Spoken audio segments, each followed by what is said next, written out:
അമ്മേ ദേവി മഹാമായേ കാത്തോളണേ, എനിക്കും എന്റെ കുടുംബത്തിനും ഐശ്വര്യം നൽകണേ എന്റെ ദേവിയേ.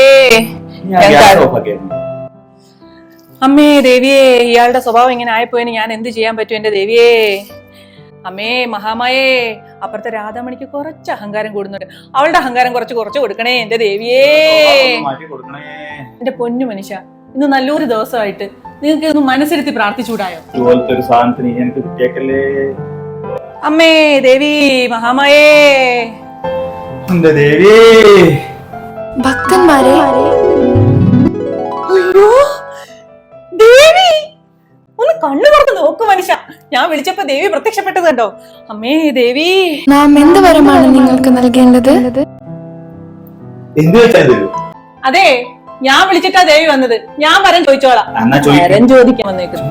അടിക്കൂടേണ്ട ഭക്തന്മാരെ, നിങ്ങൾക്ക് രണ്ടുപേർക്കും നാം വരം നൽകാം. എന്ത് ചോദിച്ചാലും തരുവോ? എന്ത് വരമാണ് നാം നൽകേണ്ടത്? അമ്മേ ദേവി, എനിക്ക് ഈ ലോകം മുഴുവൻ ചുറ്റി സഞ്ചരിച്ച് കാണണം. പിന്നെ എനിക്ക് ഭയങ്കര സമ്പത്തുള്ള ഒരു കുടുംബത്തിൽ ജനിക്കുകയും വേണം. പിന്നെ അടുത്ത ജന്മത്തിൽ ഇയാളെയും ഭർത്താവായിട്ട് വരണം. നിന്റെ ആഗ്രഹം നാം സാധിച്ചു തന്നിരിക്കുന്നു. അയ്യോ ദേവി, ചതിക്കല്ലേ.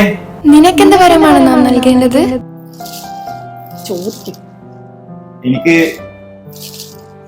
എനിക്ക് എന്നെക്കാൾ ഒരു 20 വയസ്സ് വ്യത്യാസമുള്ള ഭാര്യനാണ് ഈ ജന്മത്തിലും അടുത്ത ജന്മം. ഇവൾക്ക് ഞാൻ വരം കൊടുത്ത സ്ഥിതിക്ക് ഈ ആഗ്രഹം ഞാൻ എന്തു ചെയ്യും? വഴിയുണ്ട്. നിന്റെ ആഗ്രഹം നാം സാധിച്ചു തന്നിരിക്കുന്നു. ദേവി,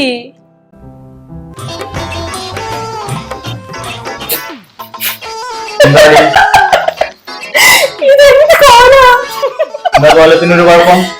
നന്നായിട്ടുണ്ട്. പറഞ്ഞോളെ, നിങ്ങക്ക് കാണാൻ പറ്റത്തില്ലല്ലേ? കാണിച്ചു തരാം കേട്ടോ. കണ്ണ് തുറന്നങ്ങോട്ടൊന്ന് നോക്കിക്ക്.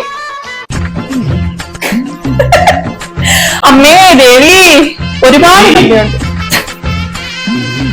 വല്ലാത്ത ചതിയായി പോയി. നിങ്ങൾ രണ്ടുപേരുടെയും ആഗ്രഹം ഒരുമിച്ച് സാധിക്കാൻ എനിക്ക് വേറെ മാർഗമില്ല ഭക്ത.